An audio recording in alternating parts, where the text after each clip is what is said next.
Para começar, assunto do dia, vamos falar de pesquisas eleitorais, inclusive um levantamento feito pelo grupo Poder 360. Das últimas 7 pesquisas divulgadas, 6 indicam a possibilidade de as eleições serem resolvidas já no primeiro turno, com vitória do ex-presidente Lula. Genial Quest, Datafolha, XP e PESP, BTG Pactual, FSB, Exame, Ideia e Poder Data apontam para a vitória de Lula. Já Paraná Pesquisas indica que haveria segundo turno.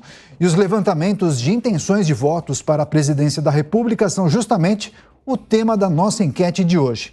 A pergunta que nós colocamos no nosso portal é a seguinte: você acredita nos atuais resultados que estão sendo apresentados pelas pesquisas eleitorais? Então, por favor, entre no portal da Jovem Pan News, jovempan.com.br e registre o seu voto, a sua opinião. Daqui a pouco a gente traz, inclusive, o resultado para repercutir com os nossos comentaristas, tá certo? Então, vamos apresentar os analistas do Grupo Jovem Pan que farão o 3 em 1 de hoje. Tela com todos dispostos, por gentileza. Quero apresentar que hoje a gente, inclusive, tem um convidado, Felipe Pena, muito bem-vindo, obrigado pela participação. Também com a gente, Jorge Serrão, o nosso decano, Marco Antônio Costa e Fábio Piperno. Vamos começar analisando esse destaque, inclusive, sobre as pesquisas eleitorais. Eu vou começar com o nosso convidado, Felipe Pena. Pena, claro que a gente precisa levar em consideração que as metodologias são diferentes desses institutos, esses universos são bem reduzidos, muitas pesquisas se utilizam de universos de 2 a 3 mil pessoas, mas para você, esses institutos podem indicar uma tendência? Você crê nesses resultados? Boa tarde, Bruno, boa tarde, Piperno, boa tarde, Marco, boa tarde, Serrão. As pesquisas eleitorais, elas seguem rigorosos métodos científicos e não à toa elas apontam a vitória de Lula no primeiro turno. Mas eu quero falar, se você me permite, Bruno, sobre o que as pesquisas mostram e sobre o que elas não mostram também. Por que elas mostram a vitória de Lula no primeiro turno? Principalmente por 4 grupos específicos, que acabam sendo grupos majoritários e que têm demandas específicas que parecem ser muito bem contempladas por Lula. O primeiro grupo é o grupo daqueles que ganham até 2 salários mínimos e que representam 53% dos eleitores, segundo o Datafolha. Nesse grupo do eleitorado, Lula tem quase 60% dos votos. No Datafolha, por exemplo, ele ganha de Bolsonaro de 56 a 20. É uma massa muito grande de gente. E por que esse grupo dá votos a Lula? Porque a gente vive uma grande crise econômica. Há 33 milhões de pessoas passando fome no país. Qualquer um que vá ao supermercado vê a dificuldade que é para se alimentar. A cesta básica custa 60% do salário mínimo. Imagina quem ganha um salário mínimo que gasta 60% com o que come. Como é que vai pagar aluguel? Como é que vai andar de ônibus? Outro grupo majoritário, mulheres, que também são 53% do eleitorado. Bolsonaro só tem 23%. Isso porque muitas chefes de família hoje são as mulheres. São elas que comandam boa parte das famílias e têm o voto forte ali na frente. Outro grupo, agora sobre regiões, o Nordeste. O Nordeste representa 27% do eleitorado e o Lula tem mais de 60%. É quase 3 vezes, ou mais de 3 vezes, o que tem Bolsonaro. E o Sudeste, onde está a maior parte do eleitorado brasileiro, que tem 43% do eleitorado brasileiro, onde Lula ganha por 43 a 29. Isso é o que as pesquisas mostram. Mas se você me permite, Bruno, eu queria dizer o que elas não mostram. Daniel! O que elas não mostram... Daniel, perdão, desculpa. Daniel, se você me permite, eu quero dizer o que elas não mostram. E o que elas não mostram ainda, na teoria da comunicação, a gente tem um conceito que é o two-step flow. Em última instância, seria a comunicação em 2 degraus. É preciso ainda que a informação seja digerida para que ela chegue a grande parte da população. E essa informação que está hoje em grande parte da imprensa é a corrupção no Ministério da Educação, Daniel. E isso não chegou ainda ao eleitorado, principalmente o eleitorado evangélico, que representa 26% da população e onde Bolsonaro ainda tem vantagem sobre Lula, uma vantagem de 40 a 35, segundo o Datafolha. Agora imagine, Daniel, quando esse eleitor souber que pastores estão envolvidos com corrupção, que pastores indicados pelo presidente da República, o ministro Milton Ribeiro, e foram 45 vezes no Palácio do Planalto, intermediaram verbas do FNDE, que tem 56 bilhões de verba, para prefeitos como propina, e receberam propinas em barras de ouro e, pasmem, em bíblias que tinham inclusive a foto do ministro. Como é que esse público evangélico vai encarar uma blasfêmia dessa? Não é só a questão da corrupção, é a corrupção e a blasfêmia. Então, eu acho que isso ainda vai aparecer nas próximas pesquisas e provavelmente a gente vai continuar com essa polarização e com esse resultado que dá ampla margem ao ex-presidente Lula. Tá certo. Claro que a gente vai tratar também desse caso que envolve o ex-ministro da Educação nesta edição do 3 em 1, mas ainda destacando as pesquisas eleitorais, Marco Antônio Costa, também é recorrente a queixa de algumas pessoas que dizem que não identificam esse apoio maciço a Lula no dia a dia, na rua, no transporte público. De que maneira você lê esse cenário dessas pesquisas, hein, Marco? Boa tarde, Daniel. Boa tarde a todos, a audiência. Eu acho que é meio lugar comum até falar que as pesquisas não têm demonstrado aquilo que a gente vislumbra na realidade, no plano fático, né? É só sair na rua que você vê. Teve um evento, inclusive, que um pré-candidato a deputado estadual, Kaique Mafra, ele foi agredido por seguranças do Lula e ele fala que no evento... parece que tinham 100 e poucas pessoas, evento esvaziados, né? O evento de cúpula partidária, com todas as figuras aí da mais alta elite petista e dos apoiadores aí da coligação, da federação partidária, esvaziado. Quer dizer, não consegue mais, não tem aquele furor. Cadê aquela massa de pessoas que apoiam um projeto de governo inconsequente que nem o do Lula, que hoje reiterou que vai acabar com o teto de gasto mesmo, oficializou essa porcaria na campanha partidária deles. É um negócio insano, assim, é a mesma coisa que você virar e falar, escuta, vou ser inadimplente mesmo, eu vou dar calote em todo mundo e vou manipular a legislação financeira a meu bel prazer. Então, quer dizer, as pessoas acho que não estão mais convencidas desse discurso. Não tem absolutamente nada de Lulinha Paz e Amor de 2002. Isso daí morreu, isso daí não existe mais. E a reverberação prática ou das ruas que a gente vê empiricamente, mas de fato, né, que a gente consegue enxergar, é de apoio ao presidente Bolsonaro. Então, existe sim uma crítica forte da direita com relação aos critérios metodológicos adotados pela turma do Datafolha, desses institutos de pesquisa, que não demonstram verossimilhança, não demonstram credibilidade. Por quê? Porque não abrem de maneira 100% transparente a maneira como a pesquisa é conduzida.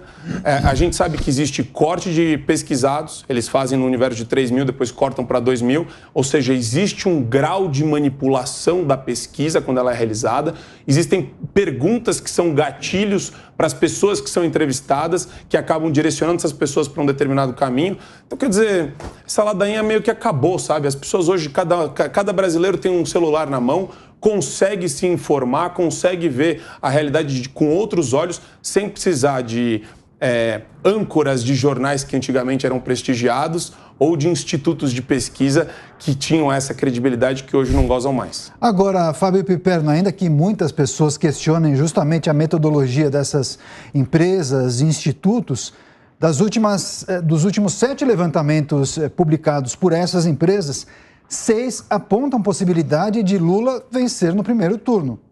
Te parece coincidência ou não? Boa tarde, Daniel, os colegas. Bem-vindo ao nosso convidado.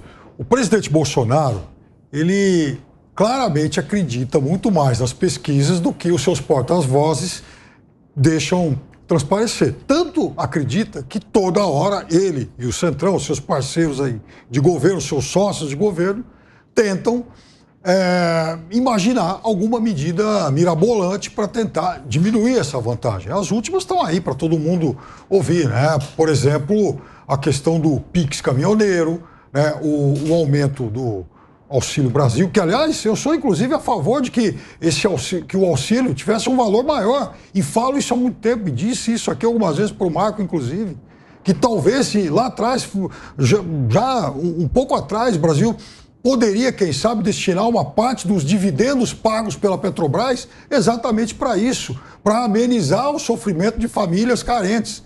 e de algumas categorias também, ou quem sabe até mesmo de subsídio ao transporte público. Bem, isso não foi feito. Mas agora, quando o presidente, quando se verifica que o presidente continua estagnado nas pesquisas, eles imaginam até mesmo uma mudança aí no sentido de estabelecer um estado de emergência para poder, então, a partir disso, mexer nos limites do orçamento. Vejam bem a que ponto chegamos e como o presidente da República acredita, sim, nesses levantamentos. Agora, são 14 levantamentos feitos aí pelos agregadores, enfim, considerados pelos agregadores de pesquisa. 14. Eu não imagino que ocorra um cartel ou que eles não disputem mercado entre eles, que seja muito mais fácil. Vamos lá fazer o nosso arranjo, cada um fica aqui com um pouquinho e está tudo bem para todo mundo. Não, existe uma disputa concorrencial forte. Afinal de contas, eles estão vendendo serviço. Esse serviço custou muito caro. A última pesquisa da Datafolha, inclusive, ela custou mais de R$400 mil. Então é óbvio que isso não é uma obra de ficção, é fato que os políticos acreditam nisso, estabelecem as suas estratégias com base nesses números e também ficou muito claro que o entorno do presidente da República ficou muito decepcionado com os últimos números, até porque junho foi o mês em que o presidente Bolsonaro exibiu seus comerciais na TV.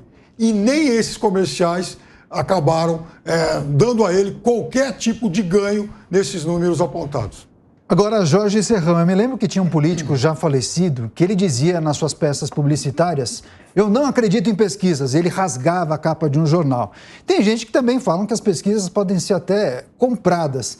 Você, analista, Jorge Serrão, acredita nesses institutos e nesses resultados que apontam vitória de Lula já no primeiro turno?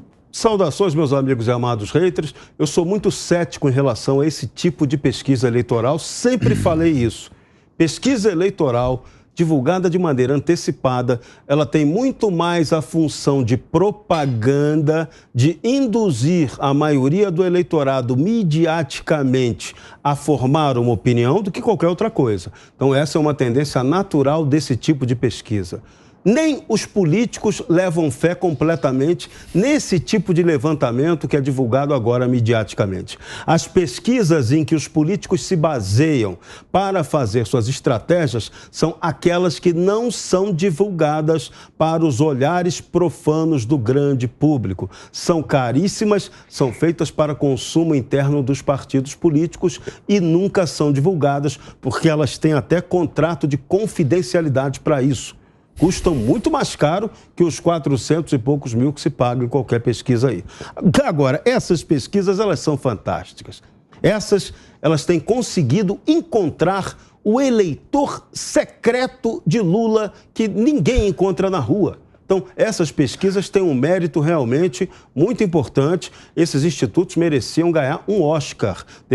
A área da propaganda deveria criar um prêmio especial para esse tipo de pesquisa, porque elas estão conseguindo uma façanha metodológica, uma realização fantástica para induzir a opinião pública. Maravilha acreditar nelas quem quiser. Agora, o dado real da realidade é muito diferente. Nas ruas, Luiz Inácio da Silva não tem popularidade. É um candidato absolutamente desmoralizado. O político que desmoralizou a honradez. O que todos os militares na ativa e na reserva falam dele é que ele não tem condição moral de disputar a presidência, porque ele foi recolocado na disputa por um casuísmo jurídico do Supremo Tribunal Federal. Ele é desmoralizado. Agora, parcela da população pode acreditar nele? Pode. Tem sempre aqueles 25% da população brasileira que votaram historicamente com o PT. Agora, dizer que esse 25% hoje é 45% ou 50%, bacana. Parabéns para os institutos de pesquisa. E esse dado é que tem que ser questionado e que tem que aguardar a hora verdadeira da decisão eleitoral. Porque eu lembro aqui todo dia, essa campanha 2022 ainda não começou. Agora, Uma falha de comunicação grave do presidente Bolsonaro é que parte dos aliados dele e do governo dele acaba dando credibilidade a essas pesquisas. E aí eles não constroem uma narrativa de comunicação correta para divulgar os feitos do governo para a opinião pública e para o público que realmente interessa. Você dizer que Lula tem grande votação do Nordeste, quando o PT só roubou e não realizou a transposição do Rio São Francisco, isso aí é querer dizer que o Papai Noel existe e a fadinha do dente vem coordenando a campanha do Lula. Não dá para acreditar nessa história. Então, vamos aguardar, a eleição ainda vem por aí, a disputa não começou e quando ela começar de verdade, sem casuísmo, sem golpes juristocráticos, sem jogadas espetaculosas e mentiras da oposição, aí a campanha vai ficar interessante. O governo joga contra ele um fato objetivo. Ele é governo e quem está no governo toma pedrada. A reeleição, eu sempre defendi aqui, não deveria existir no Brasil, mas ela existe e azar de quem a disputa. Pois é, Felipe Pena, a produção do programa também separou algumas informações que constam nessa pesquisa, nesse levantamento realizado pelo Poder Data. Eu vou compartilhar aqui com quem acompanha o 13 em 1, vou pedir que você inclusive comente, porque segundo esse levantamento, 55% das pessoas que foram entrevistadas, elas são contra a privatização da Petrobras. A gente lembra que esse governo foi eleito justamente defendendo uma agenda liberal e que tem como objetivo desestatizar parte das empresas brasileiras. Queria a sua avaliação. Talvez o governo esteja apostando em um caminho que não agrade grande parte da população brasileira? Olha, Daniel, eu tenho minhas dúvidas sobre o caráter liberal do governo. Eu acho que esse caráter liberal, que era capitaneado pelo Paulo Guedes, já foi abandonado há um bom tempo. Vamos lembrar que o próprio teto de gastos já foi furado, é um teto retrátil, né, esse teto de gastos no governo Bolsonaro. Foi furado em 83 bilhões no orçamento de 2022. A PEC dos precatórios, por exemplo, foi um grande furo nesse teto. E não dá para dizer que os precatórios já são imprevisíveis. Não são imprevisíveis. Um bom acompanhamento jurídico sabe que aqueles precatórios vão estourar em tal ano, que eles podem estourar no ano porque eles estão sendo julgados em última instância. Então, esse governo já abandonou esse caráter liberal. Não dá para dizer que ele é liberal. Sobre a relação levantada pelo Serrão, com todo o respeito e pedindo já licença, há uma grande diferença entre aquilo que é enquete e aquilo que é pesquisa. Quando a gente se refere ao Datafolha, a esses institutos, a gente está falando de levantamentos científicos de acordo com amostragens da população. Não é a enquete que você faz no seu bairro, entre os militares ou na sua rua. Não, isso é enquete ou no seu grupo de WhatsApp. Pode ser que nesses grupos vocês tenham realmente uma outra dimensão daqueles números que saem numa pesquisa. Mas uma pesquisa, ela contempla a totalidade e as diferenças da população brasileira. Um outro ponto é sobre esse casuísmo com relação ao ex-presidente Lula, também mencionado pelo Jorge Serrão.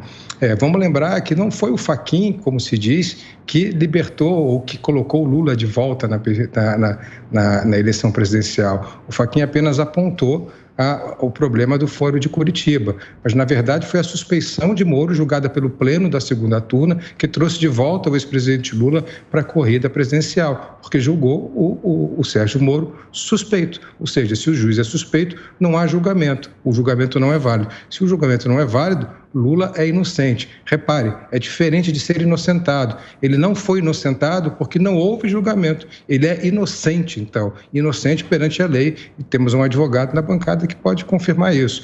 E por último, só para completar, quando também o Serrão disse que a disputa ainda não começou, eu discordo respeitosamente porque ela já começou. Para 70% do eleitorado, não há como mudar o voto. Nós estamos em campanha há muito tempo. Diferentemente de outras eleições, essa é uma campanha muito atípica, onde as pessoas passaram a se interessar por ela muito antes. Em outras eleições, nessa altura do campeonato, a gente tinha em torno de 35%, 36% dos eleitores brasileiros já com o voto definido. Isso segundo o próprio Datafolha. Hoje a gente tem o dobro, 70% dos eleitores já têm o voto definido. E, em sua maior parte, esse voto está definido ou por Lula ou por Bolsonaro, o que inviabiliza muito a chegada de uma terceira via. Embora eu mesmo achasse que a Simone Tebet pudesse ser uma representante dessa terceira via, já que é uma candidata de direita, conservadora, do Estado mais conservador do Brasil e com uma verve, com um discurso mais calmo, não tão histérico, não tão histriônico quanto o discurso de Bolsonaro. Menos, Acho que seria um contraponto da direita à extrema-direita de Bolsonaro. Mas ela ainda não decolou.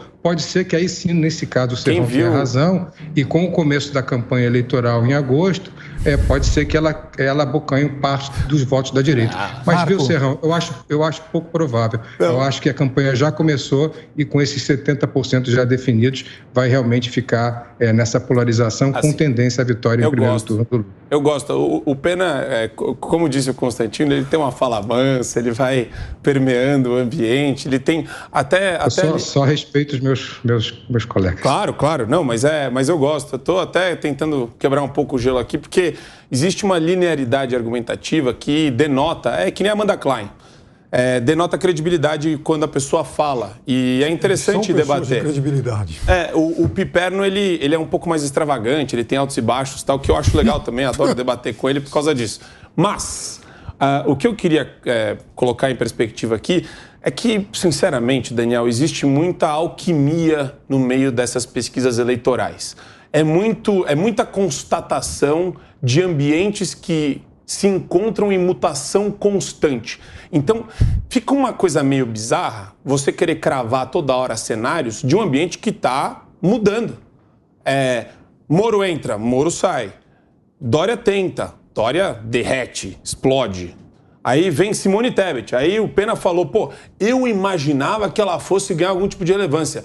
Aí olha como é engraçado, né? Não é só porque a gente tem visões ideológicas, visões diferentes de mundo.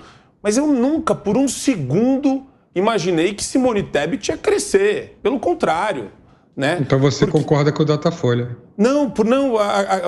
Eu falei desde o começo de todas as pesquisas que a polarização fica evidenciada em qualquer pesquisa, porque não dá para fugir disso, né? Qualquer instituto vai mostrar que existe a polarização. O que é bizarro é essa escada gigantesca que existe entre Lula e Bolsonaro. Isso daí ninguém consegue acreditar.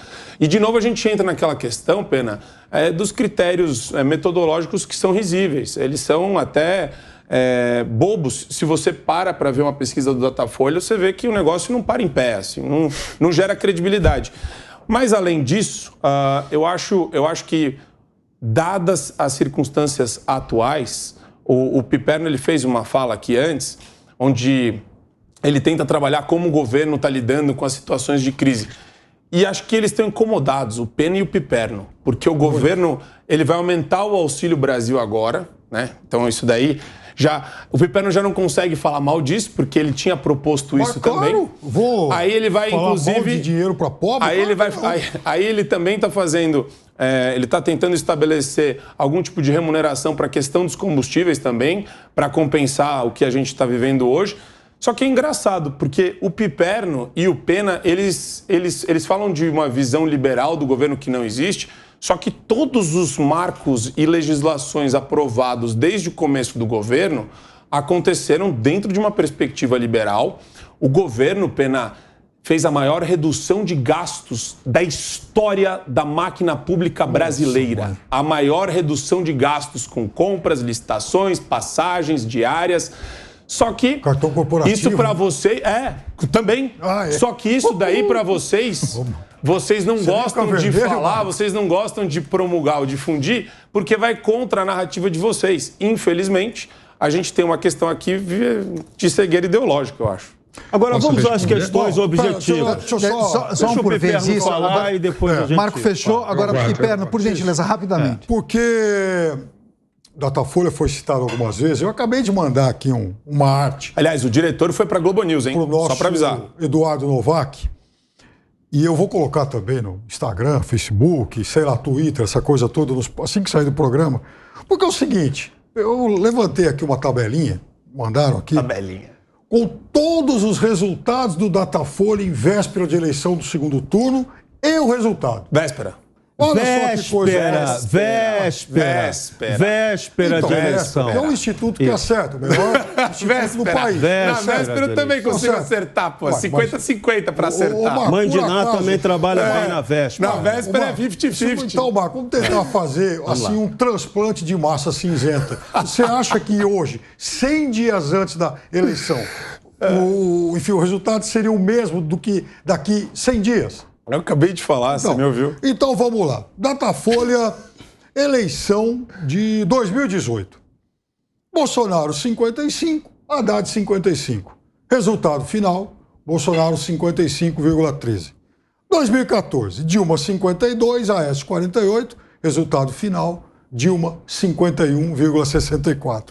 2010, Dilma 55, Serra 45. Resultado final, Dilma 56. 2006, Lula 61, Alckmin 39. Resultado, Lula 60,83. Então, ou seja, é um instituto que trabalha com padrões científicos elevados e por isso que ele acerta. E é por isso que ele causa, de vez em quando, terremotos como nessas últimas pesquisas. Ou seja, o presidente da República e o seu entorno, eles sabem que o resultado está próximo disso. É claro que os porta-vozes da Bolsolândia vão ter inclusive, a arte já está pronta. Opa, vamos olhar. Lá. Vamos acompanhar quem está nos acompanhando pela TV ou então pelas plataformas digitais. Essa arte indicando justamente os resultados apurados e aferidos. Vamos ver. É importante contextualizar que é velho. O pessoal já está colocando em tela cheia para as pessoas que nos acompanham por TV e também pelas plataformas digitais. Vou pedir para o Piperno concluir o raciocínio, por favor. Não, então, é claro que... Então, assim, é muito fácil falar, o Instituto é safado, o Instituto erra, o Instituto não tem aí bons padrões científicos de pesquisa e tal. Né? É muito fácil. E não tem mesmo. O fato é que ele acertou 100% das eleições para presidente até hoje. Então, eu imagino que agora ele tenha pelo menos um pouquinho de credibilidade, coisa que eu repito, o presidente da República admite. Pois é, muita coisa vai acontecer até lá, então os institutos naturalmente terão de avaliar os impactos, por exemplo, desse reajuste no Auxílio Brasil. Jorge Serrão, Jair Bolsonaro é aprovado por 42% dos que recebem o Auxílio Brasil. Esse reajuste para R$600 pode impactar também nas intenções, não? Tudo vai impactar ainda. Pena, vamos lá, vamos debater, que a gente não teve tempo de debater. A campanha formalmente não começou. Não houve ainda convenção partidária para deixar claro quem é candidato e quem nos estados vai consolidar o apoio ao governo ou não. Luiz Inácio Lula da Silva não tem base política para vencer essa eleição ou disputar ela com chance de vitória. Esse é o primeiro ponto que fica assim de cara. Então vamos aguardar essa campanha que não começou. Lula não foi inocentado coisa nenhuma. Ali foi um artificialismo jurídico barato que o Supremo Tribunal Federal usou de maneira muito esperta, utilizando a tática de quê? Mate o juiz inicial do caso e desconsidere todas as provas. As provas não inocentam ele e tantos outros que participaram daquele esquema. E a sentença de Moro foi confirmada por outras instâncias do judiciário. E curioso, só o Moro foi suspeito, as outras instâncias que também confirmaram, os juízes não receberam o carimbo maldito da suspeição, só o Moro, que poderia ser um concorrente na sucessão presidencial, muito esquisito. Então, Lula de inocente ou inocentado não tem nada, isso é um fato objetivo. O Supremo o descondenou na prática, isso está claro. Quem não quiser acreditar nisso, não acredite. A juristocracia é quem está mandando no Brasil. O golpe que a juristocracia planeja para o Jair Bolsonaro é que, se ele ganhar a eleição e não fizer uma base política, ele é arrancado desse governo mais fácil do que foi a Dilma Rousseff. A única diferença é que, aparentemente, Jair Bolsonaro pode ter popularidade. Popularidade que não é tão medida na pesquisa, mas que é medida em atos de rua. Então, esse ponto tem que ficar claro. Sobre pesquisa utiliza sim metodologia científica, mas a contabilidade também usa metodologia científica e a contabilidade manipula números, manipula dados. Se não fosse assim, as grandes empresas não contratariam grandes escritórios de contabilidade e advocacia para fechar os seus balanços, para auditar os seus balanços, para dar um tom de compliance bonitinho a um resultado que todo mundo sabe que é manipulado para pagar menos imposto. Então, número é manipulável. A matemática de pesquisa é manipulável. Eu insisto, pesquisa é propaganda. propaganda. E tem a máxima de Paul Joseph Goebbels, o grande empreendedor da propaganda nazista. Ele dizia que a mentira, de tanto repetida, uma hora vira verdade. As pesquisas estão repetindo uma verdade que, de tão repetida, vira verdade. Posso responder? Só tem que combinar isso com o eleitor. Só para fechar o assunto, daqui a pouco a gente tem que fazer um intervalo, mas Pena, como você está nesse embate com o Serrão, suas respostas eu vi que você estava anotando ali. Sim, Não, sim. ele é bom, ele é bom, ele é bom. Rapidamente. Primeiro, eu vou responder rapidinho ao Marco e já ao Serrão. Primeiro, é uma honra ser comparado à Amanda Claia, que eu muito admiro. Acho, inclusive, que não estou à altura da Amanda Claia, que é uma debatadora muito melhor do que eu. Segundo, questionar os critérios metodológicos do Datafolha, criticar uma empresa que está aí há 30 anos fazendo pesquisa com alto rigor, e o Piperno acaba de mostrar esse rigor com os acertos que ela tem. Terceiro, só para terminar, a gente tem que falar também sobre rejeição. A rejeição do Bolsonaro é de 55% segundo o Datafolha e chega a 60% em outros institutos, o que torna quase proibitivo a eleição de quem está tentando a reeleição. Rapidamente agora sobre o Serrão. Serrão, quando você diz que não houve convenção partidária, realmente ainda não houve convenção partidária, mas nem precisa, porque, como eu disse, o público já está interessado nessa eleição há muito tempo. 70% já definiram o seu voto. Segundo, quando você diz que Lula não tem base política, Lula tem base política em quase todos os estados da federação, está fazendo aliança ao centro, aliança até à centro-direita. Está aí o Alckmin, que não me deixa mentir. Terceiro, eu não disse que Lula foi inocentado, eu disse que Lula é inocente, está aí o doutor Marco, que é um advogado, e que já disse isso no Pânico e eu ouvi, porque simplesmente o julgamento não existiu, já que o juiz foi considerado parcial. E por que Moro foi considerado parcial? Porque ele indicou testemunhas para a acusação, porque ele chegou para um dos promotores e disse, olha, tira a promotora Laura Tesler. Por que tira a Laura Tesler? É porque ela não sabe inquirir as testemunhas. Isso é como um juiz de futebol chegar para um técnico do outro time e dizer, olha, tira o teu centroavante porque ele não sabe fazer gol. Foi um juiz suspeito. Então, dizer que Lula não é inocente não é uma verdade jurídica. A verdade jurídica é que ele é inocente porque o julgamento foi anulado, porque o juiz foi parcial. Foi o juiz que anulou o jogo e foi a segunda turma do Supremo Tribunal Federal que disse. E, por último, essa sentença de Moro ser muito estranha, não é que a sentença de Moro, só a sentença de Moro seja muito estranha, é que as outras instâncias não tinham as informações da Vaza Jato, dessas gravações que mostraram como o juiz foi parcial. E mesmo vocês que defendem Bolsonaro sabem o caráter de Sérgio Moro, sabem como ele é realmente parcial, sabem como ele é traidor, sabem como ele maquinou e sempre foi político e tentou e foi ministro de Bolsonaro ou para tentar uma vaga no STF ou para tentar ser presidente. Não conseguiu e nunca conseguirá.